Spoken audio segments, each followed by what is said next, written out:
TheSuperheroCritic, and today we are taking a look at one of the biggest names in horror history,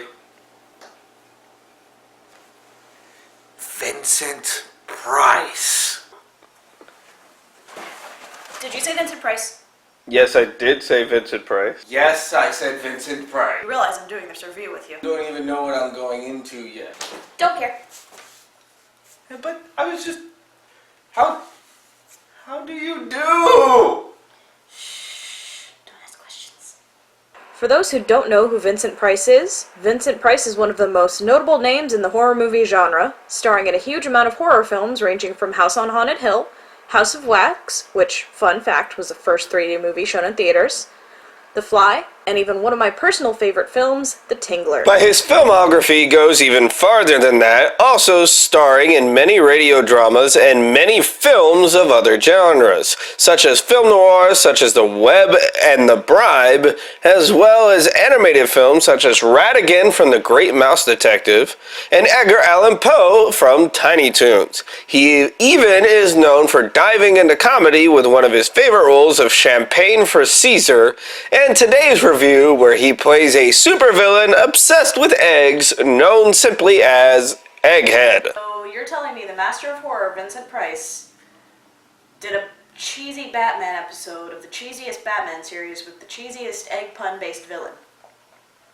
Correct. However, not just one episode, he did a total of 3. And if you're going to do the review with me, you're going to have to sit through a lot of puns. Puns, you say? Yes. I'm suddenly very excited for this. This is a look at Vincent Price in the 1960s Batman. Love me, yes, we love me. Love him, yes, we love him. Love me, yes, we love him. We begin with an egg grows in Gotham, where we go to City Hall, where our villain Egghead is hiding amongst the tour group, but then hatches his plan with stink bombs, stealing an important document to Gotham. And now, let us make our exit. These puns aren't even good puns, are they? They're just bad. Nope. Prepare for 40 minutes of this. I've heard of beating an egg, but come on. Cha-ching. The Chief and Gordon don't know what to do, and Bruce gives us some backstory on the debt of the Waynes to the city. Years ago, Gotham City was founded by 3 families who landed at Gotham Rock. The Savages, the Tylers, and the Waynes. Right. The original land was leased from the Mohican Indians for the price of 9 raccoon pelts. Wow, what a deal that was. Every 5 years, the lease has to be renewed. The city charter is very specific about honoring that debt. Tonight is the night to make payment, so Pete Savage, Tim Tyler, and I, the descendants of the original settlers, have to deliver 3 raccoon pelts each to Chief Screaming Chicken in order to fulfill the obligation. So they named their stereotypical Indian Screaming Chicken. I want to say it's racist, but this was the 1960s, so everything was racist. Good point, but I feel like that's less a Native American name and more what you would call General Custer. Why? Tell me I'm wrong. Alfred lets Bruce know what's going on. Those two are so busy, I'll wager Batman and Robin don't get around as much as Bruce and Dick. Dick gets around. There's gotta be a joke somewhere here about Bruce getting Dick, but I can't think of it. Why you gotta make it all icky? It's a grown man running around with a young boy in tights. What do you want from me? At least he's not Catholic. Yeah, good point. Our dynamic duo head to the city to discuss what Egghead is up to, which of course has to do with the deal with the Mohicans. Meanwhile, Egghead goes over the charter with his minions Benedict and Fu Young to discover a clause allowing him to gain control of the assets if the pelt payment is not done on time. Batman then meets with Screaming Chicken. How? What? When? Where?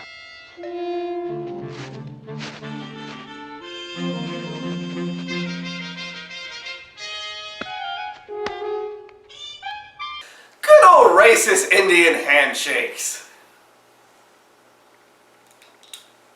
What you doing? There's still a second episode. And half of this one. You still want to do this? For Vincent Price, I suppose, but God, this is painful. You're welcome. Batman discusses the ceremony with Chicken before we see that Chicken is being pressured into giving Egghead the city deal. Our hero then teaches Robin some French after figuring out where Egghead's hideout might be located. If I wanted a language lesson in my superhero or Batman shows, I would be watching the shows meant for kids. Like VeggieTales? No, not like VeggieTales. How about Bible Men then? Get on! Nope. We go to Egghead trying to convince Chicken to sign a new deal, only for our heroes to interrupt with more bad egg puns before a fight breaks out. But Robin eventually gets captured and Egghead throws a laughing gas egg bomb at the two of them. Hey, take this. It's a sad pill to neutralize the laughing gas. They were saved by Bat Xanax. What? Go to bed. Bruce calls Pete Savage and Tim Tyler, who unfortunately are both being forced to lie, with Egghead and his men threatening their lives. It's now time for the meeting, only for it to be a trap, as Egghead is the one driving the limo. We then see that Egghead has figured out that Bruce is secretly Batman, and the episode ends with Bruce being strapped to a device that could potentially drain his brain. The second episode, The Yegg Foes in Gotham, begins with Robin turning up the voltage to short-circuit the machine, but then the millionaires all get trapped again by a radar egg bomb, forcing them to shimmy across a pipe, and Bruce then plays a game of marbles. All right, let's get down. So those are some explosive grapes. That's our hardcore way to make a fruit smoothie. Would you like shrapnel in your juice? I would prefer it without shrapnel. Due to the millionaires being late, Egghead is now in charge of Gotham, and his first act is to fire the chief and mayor while banning Batman and Robin from Gotham as a whole.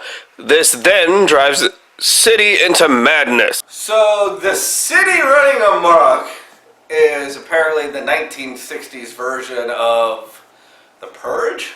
Come on. Stay away from my kids, Sarah. No! And my kids too.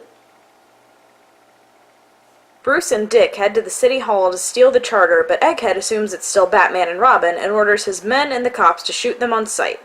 But with the charter in hand, Batman figures out the loophole needed in order to stop our villain. Our heroes let Gordon and the mayor know what's going on, and the clause allowing them to head to the bank, where they find it empty and Chicken is tied up in the closet, and tells them that Egghead plans to leave to Venezuela. We then go to an egg farm where Egghead is trying to find enough eggs for his diet, only for Batman to find him red-handed, and a fight begins that eventually ends with our villain losing, being covered in eggs, and ending the episode with another egg-related pun.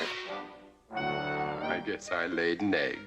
So while we owe way more to Vincent Price than just this specific one-off character, I kinda had to stick to something I could review that actually fits what I review.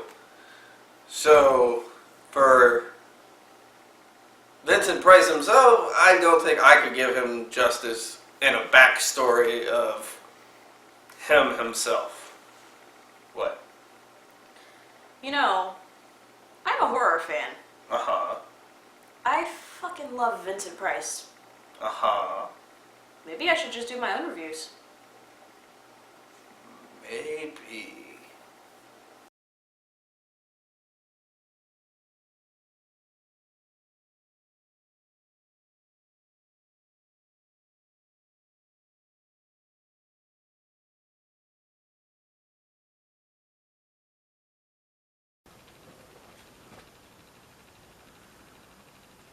A lot of you may be wondering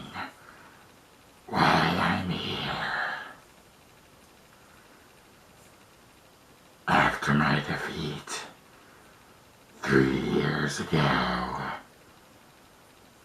I have come back stronger, more determined.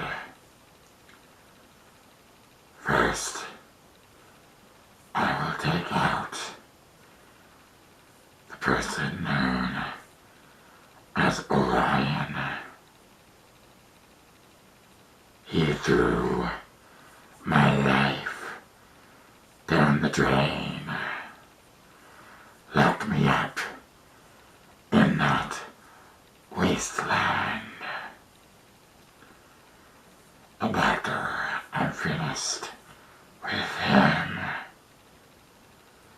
Superhero Critic, not even you are safe from my wrath.